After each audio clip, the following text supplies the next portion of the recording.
Retour sur le plateau de Politique avec notre invité Alain Juppé, ancien Premier ministre.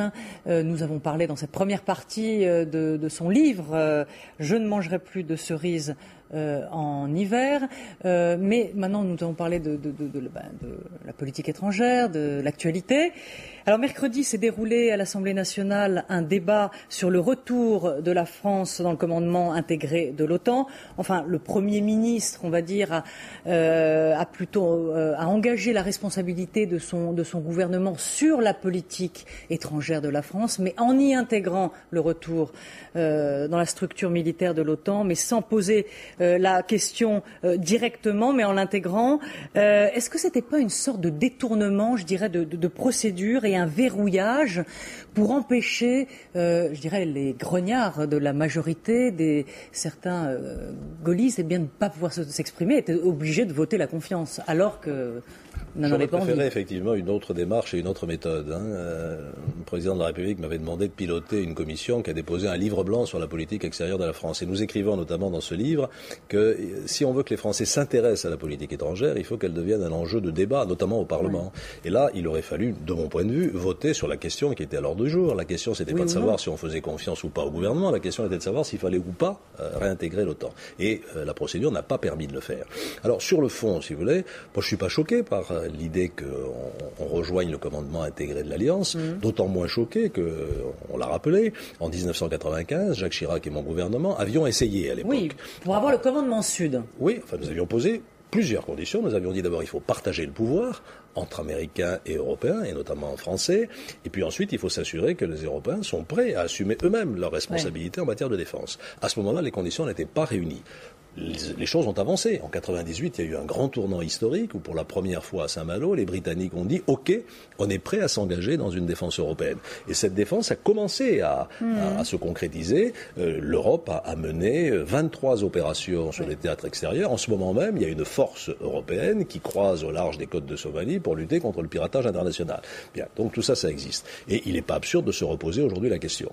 Alors, même question, est-ce que nous allons vraiment avoir des commandements importants ? On parle de Norfolk et de Lisbonne. Il y a un grand commandement stratégique, il y en a deux. Il y a le commandement opérationnel et puis il y a le commandement sur l'évolution de l'Alliance. Et apparemment, la France aurait celui-là qui a son siège effectivement à Norfolk. C'est intéressant. Et parmi les commandements régionaux, il y en a trois. Naples, aux Pays-Bas et Lisbonne. Et nous aurions Lisbonne. Bon, on peut considérer que c'est un progrès. Deuxièmement, la politique européenne de sécurité et de défense. C'est vrai que en décembre, lors du Conseil européen, un certain nombre de décisions ont été prises en ce sens.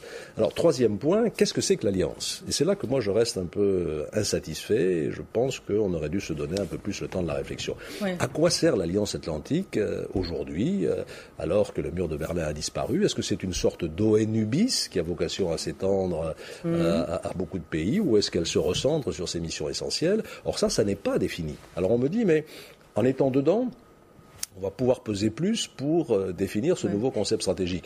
Moi, je suis parfois tenté de dire, mais pourquoi est-ce qu'on n'a pas attendu de savoir ce qu'était ce nouveau concept stratégique avant d'entrer ? Alors, c'est justement c'est l'argumentaire de Laurent Fabius à la tribune de l'Assemblée nationale, c'est de dire, dans le fond, est-ce qu'il ne fallait pas connaître les contreparties avant de réintégrer l'OTAN ? C'est la question, écoutez, effectivement.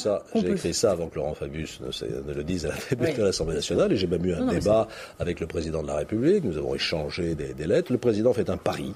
Bon, comme tous les paris, un pari effectivement sur la sécurité. Comme tous les paris, on verra s'il est tenu dans l'année qui vient. Est-ce que dans l'année qui vient, effectivement, on aura un concept stratégique qui nous convienne ? Et puis derrière tout ça, il y a aussi beaucoup de questions.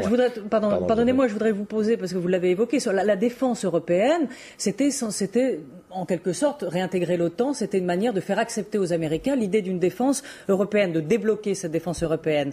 Ça, c'est pas tout à fait vrai, si vous me permettez de vous interrompre, parce que les Américains l'ont déjà accepté, le principe de la défense européenne. Il y a déjà eu des déclarations à plusieurs reprises qui, de la part des Américains, consistent à dire OK, dans l'Alliance, il peut y avoir un pilier européen de l'Alliance. Donc il n'y a pas véritablement d'innovation là-dessus, même si Obama le dit de façon peut-être plus forte. Alors est-ce que les pays de l'Est qui sont dans l'Europe et qui sont tournés vers les États-Unis, est-ce que à ce moment-là, on pourra compter sur eux, sur cette défense européenne, si jamais ça coinçait avec les Américains? Je ne suis pas sûr que la Pologne soit un partenaire actif de la peste, comme on dit, c'est-à-dire de la politique européenne de sécurité et de défense. Cette politique européenne de sécurité et de défense, soyons lucides, elle se fera avec la France, avec l'Allemagne, avec les Britanniques, sans doute avec les Italiens et les Espagnols. Ce sera ça le noyau dur de la peste. Et les autres pays ont une vision tout à fait différente. Par ailleurs, ils n'ont pas de budget de défense. Parce que ça aussi, c'est un point important. Si on veut vraiment qu'il y ait une défense européenne, eh ben, il faut se la payer. C'est pas les Américains qui vont nous la payer. Or, nous sommes dans une période où, sauf peut-être les Anglais, tous les pays réduisent la toile en matière de défense. Donc, il y a une forme de contradiction là. Alors, y a-t-il... c'est vrai que c'est plus facile d'un retour dans l'OTAN sous l'ère Obama que sous l'ère Bush, mais y a-t-il une permanence chez les Américains encore, c'est d'avoir le sentiment qu'ils sont les maîtres du monde, en tout cas que la famille occidentale domine le monde. Tout ça n'est plus vrai aujourd'hui. Ouais, il y a deux choses différentes. Que la famille occidentale domine le monde, vous avez raison. Nous ne sommes plus le centre du monde. Oui, mais est-ce que les Américains ont compris mais les Américains restent une puissance dominante. Et comme là aussi beaucoup de gens l'ont dit, comme je l'ai écrit moi-même dans mon blog, Obama, c'est d'abord un Américain. Qui va défendre les intérêts de l'Amérique et qui va défendre la prééminence de l'Amérique. Alors cette prééminence, elle est fragilisée parce qu'il y a plusieurs pôles de puissance aujourd'hui. L'économie américaine est étroitement dépendante de l'économie chinoise. Qu'est-ce qui se passe aujourd'hui? Les Chinois ont choisi de fonder leur croissance sur l'exportation de toutes sortes de biens, essentiellement vers le marché américain. Ça leur permet d'accumuler des excédents commerciaux et donc des réserves de change considérables. Et avec ça, qu'est-ce qu'ils font? Ils financent le déficit américain. Donc c'est je te tiens, tu me tiens par la barbichette. Donc justement, est-ce qu'il faut une stratégie de la France, de l'Allemagne et autres pays américains vers la Chine et la Russie, par exemple? Bien sûr, mais il faut que l'Europe pèse. Dans ce monde qui est multipolaire, comme Jacques Chirac le disait souvent, il y a le pôle américain qui va rester sans doute dominant, il y a la Chine qui est d'ores et déjà la deuxième ou troisième puissance économique mondiale, il y a l'Inde, il y a le Brésil qui émerge. Bon, la France doit rester la France, mais elle ne peut peser sur ce monde multipolaire que si l'Europe existe. Et si elle existe sur le plan de la défense et si elle existe sur le plan politique. Alors, vous me disiez, est-ce que cette Europe doit s'élargir? Quelles sont les relations qu'on doit avoir avec la Turquie? Je crois qu'il y a eu une très bonne idée, une très bonne initiative qui a été prise par le président de la République, c'est l'Union pour la Méditerranée. Il faut que nous ayons avec les pays du Sud un vrai partenariat. Mais moi, je pense qu'il faut faire la même chose avec la Russie. Et l'Ukraine, un partenariat de proximité, plus qu'un élargissement indéfini des frontières de l'Union européenne, parce qu'à ce moment-là, nous nous dissoudrons dans un ensemble qui n'aura plus de personnalité politique.